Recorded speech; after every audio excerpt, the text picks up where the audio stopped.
Kalau disuruh milih, mending pertahanin hubungan yang udah lama tapi bikin nyeri-nyeri sedep, atau mulai gacha dengan hubungan baru. Kayaknya mending gue sama Patrick aja deh. Gemoy, pink lucu, setia juga lagi. Minusnya gak bisa dipisahin aja sama SpongeBob. Hai, kenalin, gue Hana. Lahir di Kuala Lumpur, tapi gue besar di Kalimantan Timur. Gue mau share cerita tentang pengalaman asmara yang bikin kesel dan merasa bodoh banget sampai sekarang. Yuk, kita langsung masuk ke ceritanya. Jadi, di tahun 2023, gue punya pacar berondong yang lebih muda 3 tahun dari gue. Dia nih sebenarnya mantan gue di SMP, guys. Walaupun cuma pacaran 2 bulan sih. Namanya Adit. Di tahun itu juga posisinya kita udah tunangan. Di 2023 dulu, gue kerja di toko baju deket rumah gitu. Ya palingan jaraknya kurang lebih 500 meteran lah dari rumah. Jadi gue pulang pergi cukup jalan kaki aja. Tapi si Adit ini tipe orang yang posesif banget dan emosian juga. Terus kebetulan juga kepala toko gue ini cowok, yang bedanya cuma 2-3 tahun di atas gue. BTW si Adit ini kerjaannya pengacara, guys, alias pengangguran banyak acara. Karena mungkin orang tuanya punya usaha toko yang lumayan banyak, jadi penghasilannya dari situ. Dan dia nggak dituntut orang tuanya buat kerja.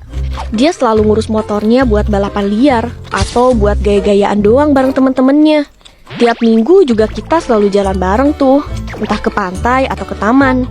Tiap pulang kerja, selalu dianterin pulang sama dia, karena katanya dia takut gue kenapa-napa di jalan. Dia kayaknya tahu deh kalau gue sering diganggu di tempat kerja, makanya selalu ganti-ganti kerjaan. Jadi dia effort banget ngejagain gue dengan bolak-balik antar gue balik.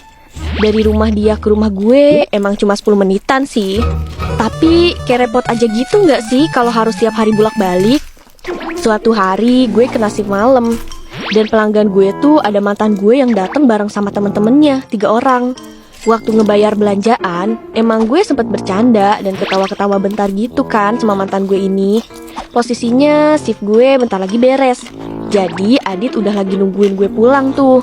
Dan tempat kerja gue ini ada di seberang kafe tempat biasa dia nunggu. Pas udah balik, kayak biasa gue langsung menyapa dia dengan lembut walaupun capek, dan boncengan sampai rumah gue. Tapi pas jemput gue, dia diem aja, mukanya asem banget lagi, gak ngomong apa-apa kayak kanebo Frozen. Pas sampai rumah juga, abis gue turun dari motor dia langsung gasling aja. Anjir, kata gue teh, ini dah kayak abis diantar sama abang Gojek aja. Pas di kamar setelah gue bebersih dan cek HP, ternyata ada WA dari dia. Isinya kayak gini: "Kamu ngapain ketawa-ketawa sama mantan kamu? Aku juga sering ya perhatiin kamu nih sering bercanda sama kepala toko kamu itu." Kayaknya nih si Adit ini sering lihat di waktu-waktu lagi nungguin gue pulang pas lagi jemput gue gitu deh. Padahal interaksi gue sama mereka juga ya sekedar bercanda sewajarnya temen aja loh. Udah tuh, sehabis itu kita ribut di chat sampai subuh. Padahal besoknya gue dapet shift pagi. BTW, sebenarnya kita emang sering ribut karena hal sepele. FYI, di HP gue aja sampai bener-bener gak ada kontak cowok, kecuali dia dan keluarga inti gue doang. Terus sosmed gue kayak Facebook, Instagram, dan lain-lain juga dia yang pegang karena takut gue respon cowok lain. Di hari ulang tahun gue, masih di tahun yang sama, kita tunangan tuh. Doi ini walaupun emosian dan posesif kalau soal cowok lain, dia tuh baik banget pelakuin gue kayak ratu. Ibaratnya mah seneng susah tuh gue laluin sama dia lah. Di mata gue saat itu dia udah jadi orang yang paling sempurna yang pernah gue temuin. Dan di bayangan gue dia bakal jadi suami yang baik. Bulan demi bulan pun berlalu seperti biasa, selayaknya pasangan yang penuh cinta pada umumnya. Sampai di tahun 2024, bulan November, kita mulai renggang. Jadi jarang chat dan teleponan. Terus ada notifikasi di Instagram doi kalau ada cewek yang ngefollow. Notifnya masuk juga di gue karena gue juga login akun dia di HP gue. Pas gue buka, notifnya udah gak ada dong. Padahal jelas-jelas tadi ada notif cewek yang ngefollow dia. Gue sempet lumayan curiga tuh, jangan-jangan si pulu-pulu ini deket sama cewek lain lagi. Gue juga sempet mau nanya doi tuh, tapi entah kenapa gue tepi semua pikiran jelek itu. Karena udah yakin banget sama doi kalau dia gak bakal macem-macem di belakang gue. Soalnya mulai dari Instagram dia, profile, postingan, sama sorotan IG juga isinya udah muka gue semua. Jadi gak mungkin lah itu dia macem-macem. Di bulan Desember, yang awalnya perhatian sama gue, lama-lama Doi jadi berubah. Dia jadi kayak orang yang beda. Dia nggak pernah lagi excited soal gue, dan selalu milih keluar bareng sama teman-temannya. Entah itu nginep di rumah temennya, atau nongkrong sampai tengah malam. Ya sebenarnya sih udah biasa dia kayak gitu. Tapi ini bener-bener tiap hari dia kayak gitu, guys. Kayak gak mau banget nih ngabisin waktunya sama gue. Sampai tiba-tiba di tanggal 20-an, dia ngechat gue kayak gini. Kita putus ya, maaf aku egois. Jeder! Tiba-tiba banget nih.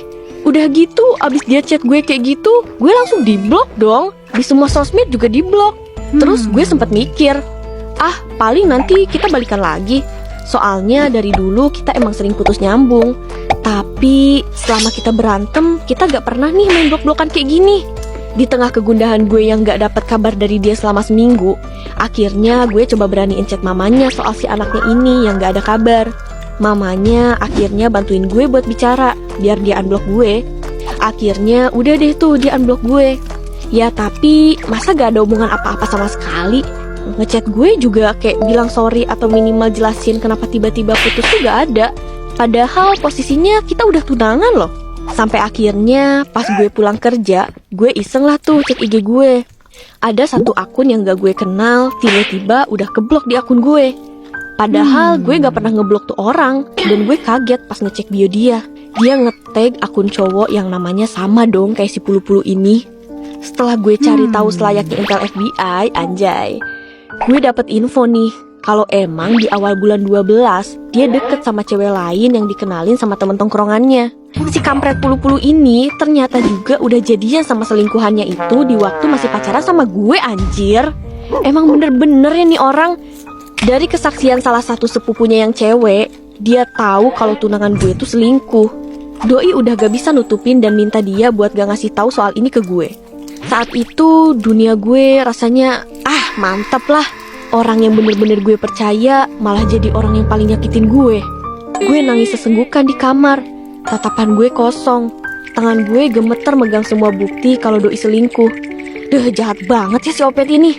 Belum lagi di belakang gue ternyata dia juga ngefitnah gue, Cok. Dia bilang ke orang-orang alasan kita putus tuh karena gue yang selingkuh lah, ngatain gue matre lah. Padahal meskipun banyakan uang dia, tapi yang lebih banyak ngeluarin duit di hubungan ini tuh gue, anjir. Sekarang gue sadar, Tuhan emang sayang banget sama gue karena ngejauhin calon suami yang gak bener sebelum bener-bener nikah. Kejadian itu juga ngebuat gue jadi orang yang lebih tenang daripada sebelumnya. Gue jadi orang yang lebih bisa berkepala dingin dalam menghadapi kondisi apapun. Sampai sekarang juga gue masih sendiri dan nikmatin kesendirian ini tanpa laki-laki manapun. Karena capek bun sama kejadian yang kemarin itu. Mulai sekarang gue mau fokus ke diri gue sendiri dulu aja deh. Mending kita grow dan glow up dulu aja. Nanti cowok yang setara juga bakal datang sendiri, ya kan? Sekian cerita dari gue, semoga kalian berada di hubungan yang baik dan dipertemukan dengan laki-laki green flag yang hijaunya tuh neon menyala terang. Amin. Sampai ketemu di cerita GPC lainnya ya. Bye-bye. Hati-hati guys. Anjir.